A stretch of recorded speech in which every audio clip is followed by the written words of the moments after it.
প্রতীকিত বসু পরিচালিত উইন্ডোজ প্রোডাকশনের নতুন ছবি দাবারু, সেই ছবির ট্রেলার নিয়ে আজকের কথা বলবো এই ভিডিওতে। তবে তার আগে বলে রাখি যে এই ছবিটির যে স্ক্রিন প্লে করছে সে হচ্ছে অরিত্র গ্যান্স, ইউটিউব চ্যানেলের অরিত্র। সবাই ইতিমধ্যে তোমরা জেনে গেছো, তার ইন্টারভিউ দেখেছো। এবার আসা যাক যে ট্রেলারটা কেমন লাগলো। তো প্রথমেই বলে রাখি যে এই ট্রেলারটা কোনো অংশে খুব বেশি করে হামি 2 সিনেমাটার আমি ছায়া পাচ্ছিলাম। সেই বিস্ময় বালক, সেখানে আমরা দেখেছিলাম এক কুইজ মাস্টার, সেই বিস্ময় বালক যে গড়ে উঠেছিল, এখানে এক দাবারুর গল্প। তো অবশ্যই এটা কলকাতার যে শ্রেষ্ঠ দাবারু সূর্যশেখর গাঙ্গুলি, তার বায়োপিক বা তার জীবন নিয়েই গড়ে উঠেছে এই সিনেমাটা মূলত। কিন্তু তার মধ্যে অবশ্যই বেশ কিছু জায়গা সিনেমাটিক ট্রিটমেন্ট আছে এবং উইন্ডোজের ছবিগুলোর মধ্যে যেরকম ধরনের আমরা ড্রামাটা দেখে থাকি এখানেও কিন্তু খুব একটা তার ব্যতিক্রম হয়নি। যেমন একটা ফিকশন গল্প অবশ্যই আছে এবং তার মধ্যে যেটা কমেডির জায়গায় কমেডি থাকা বা সেই কমন যে কিছু ফেস, যেমন খরাজ মুখার্জি, এখানে অবশ্য ঋতুপর্ণা, চিরঞ্জিত, এদেরকেও বহুদিন বাদে দেখা যাচ্ছে এবং পাশাপাশি আদার্স যে ক্যারেক্টারগুলো সেগুলো কিন্তু অনেকটাই সেম। এবার যে ড্রামাটা আমরা বেশ কিছু জায়গায় দেখতে পাচ্ছি, বিশ্বনাথের একটা জায়গায় কমেডি পোর্শন আছে যে তাহলে চলো একদম দাবাই খেলি। তো এই যে হালকা পাতলা কমেডি চালগুলো, এগুলো কিন্তু আমরা উইন্ডোজ প্রোডাকশনের প্রতিটা ছবিতে দেখে থাকি। একটা জায়গা আছে, একটা সিরিয়াস মানে সিনেমা, কিন্তু তার মধ্যে একটা হালকা কমেডির খোরাক রাখা হয় এবং সেগুলো এই সমস্ত আর্টিস্টদের দিয়ে সেইভাবেই করা হয়। তো এখানেও কিন্তু ট্রিটমেন্টটা সেমই আছে, কিন্তু অবশ্যই এর মধ্যে ট্রিটমেন্ট বেশ কিছু জায়গায় আলাদাও আছে। সেই বিষয়গুলো নিয়ে অবশ্যই কথা বলবো। তো ট্রেলারটা আমার বেশ ভালো লেগেছে, 3 মিনিটের ট্রেলার, কিন্তু এই ট্রেলারটা কিন্তু একটা টান যাকে বলা হয় সেইভাবে ট্রেলারটাকে কাটা হয়েছে। অনেক কিছু দেখানো হয়েছে কিন্তু আবার অনেক কিছু কিন্তু সাসপেন্স রয়ে গেছে, যার ফলে অবশ্যই একটা ইন্টারেস্টিং ব্যাপার সেটা তৈরি হবে সিনেমাটার প্রতি। এবং প্রথমেই আমি বলবো যে ট্রেলার কাটগুলো, একটা জায়গায় আছে যে ছেলেটা বইটা ছুঁড়ে মারছে এবং তারপরে কাট টু সিন যেখানে দেখানো হচ্ছে ওই ট্যাক্সিটা এগিয়ে আসছে এবং তার মধ্যে আগুনটা এসে পড়লো।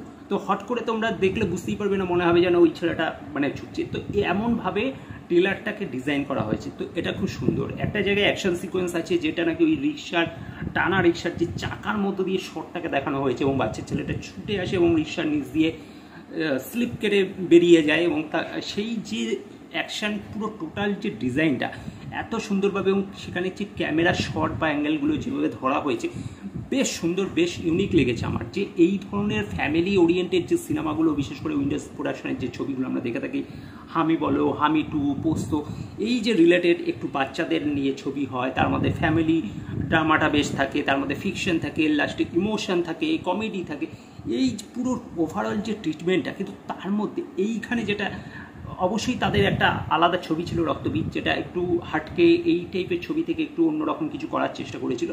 তো ওটা একটা আলাদা ট্রিটমেন্টের ছবি ছিল, কিন্তু ওদের যে কমন যে ঘরানাটা সেটা কিন্তু সেম থাকে। কিন্তু সেই তার মধ্যেও যে এখানে যে অ্যাকশন কোরিওগ্রাফিগুলো যেগুলো ঢোকানো হয়েছে সেগুলো কিন্তু অসাধারণ।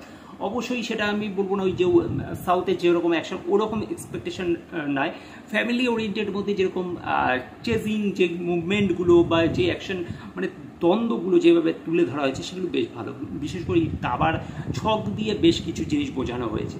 তো অবশ্যই এটা শুধুমাত্র যে একটা খেলা নিয়ে সেটা নয়, অবশ্যই এটা একটা জীবনের গল্প বলছে এবং সেইখানে ট্রেলারটা দেখলে ভালো করে তোমরা বুঝতে পারবে যে এখানে কিন্তু অনেক কিছু বোঝানো হচ্ছে।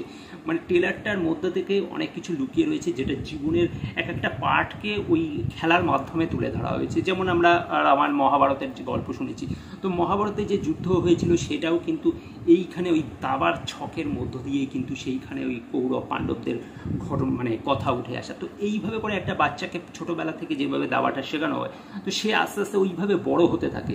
তো টোটালি একটা জীবনের সাথে রিলেটেড। তো আমার মনে হয় ছবিটাকে এইভাবেই ওরা ডিজাইন করবে, যে আরও বিশেষ করে আমাদের সবার প্রিয় অরিত্র যখন এর স্ক্রিন প্লে করেছে তখন আশা করছি এখানে একটা ইন্টেলেকচুয়ালিটি ব্যাপার থাকবে, একটু আলাদা একটা ডিফারেন্ট কিছু তৈরি হবে। একেবারে যে উইন্ডোজের যে কমন ঘরানা তার থেকে বেরিয়ে একটু হাটকে কিছু করা হবে সেটা অবশ্যই বোঝা যায়। কারণ তার আমরা এর আগে অনেক কাজ দেখেছি, একলব্য বলো বা আরও আদার্স যে সে যে কাজগুলো শর্ট ফিল্মগুলো বানিয়েছিল সেগুলো যেরকমই হোক, কিন্তু তার যে ট্রিটমেন্টগুলো ছিল সেগুলো কিন্তু একটু অন্যরকম ডিফারেন্ট ছিল। তো আমার মনে হয় এখানেও সে বেশ কিছু ট্রিটমেন্ট আলাদা রাখবে। অবশ্যই সেটা জীবনভিত্তিক যেহেতু গল্প, তো সেই গল্পটাকে সেম রেখে তার মধ্যে যেগুলো আলাদা করে ঢোকানো যায় তো সেই রকম কিছু স্ক্রিন প্লেগুলো সেট করবে, আর ট্রেলারটা দেখে কিন্তু সেটাই মনে হচ্ছে। সব কিছু রয়েছে, কিন্তু তার পাশাপাশি এটা আমরা যে গ্রাফিক্সগুলো দেখতে পাচ্ছি, যে দুয়াবার বোর্ডের মধ্যে গুটিগুলো যেরকম এরোট হয়ে যাচ্ছে, বা নিচ থেকে যেটা ওই ঝাপসা বাচ্চাটার যে ফেসটা যেভাবে পড়ছে এবং ক্যামেরাটা নিচ থেকে ধরে আছে, তো টোটালি ভিএফএক্সটাও অবশ্যই বেটার। এবং আমরা বুঝতে পারছি যে এখানে কিন্তু বেশ আলাদা আলাদা ডিফারেন্ট কিছু ব্যাপার ওই খেলার সাথে সাথে একটা গল্প বা স্টোরি টেলিং যেভাবে বলা হয়ে থাকে সেই বিষয়গুলো চলবে। তো আমার মনে হয় অবশ্যই এই সিনেমাটা একটু হাটকে হবে। আর উইন্ডোজের ফ্র্যাঞ্চাইজি যারা নাকি ফ্যান, তারা তো অবশ্যই তাদের ছবি দেখতে যাবেই, এবং এই ছবিতে তার মধ্যে যদি একটু বাড়তি পাওনা হয় তাহলে আর আলাদা কী থাকে।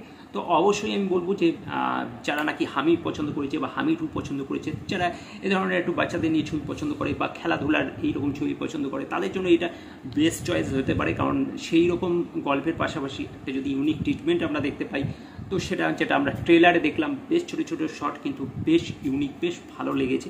তো অবশ্যই সেটা আমাদের কাছে বাড়তি পাওনা। তো ট্রেলারটা বেশ আমার ইন্টারেস্টিং লেগেছে, দেখা যাক সিনেমাটা কেমন কী হয়। তো এই ছিল আমার ট্রেলার নিয়ে রিয়াকশন। তোমাদের মতামত অবশ্যই কমেন্ট করে জানাতে ভুলবে না। ভিডিওটা ভালো লাগলে লাইক শেয়ার করে দেবে, আর চ্যানেলটা সাবস্ক্রাইব করে সাথে থাকবে। Thank you.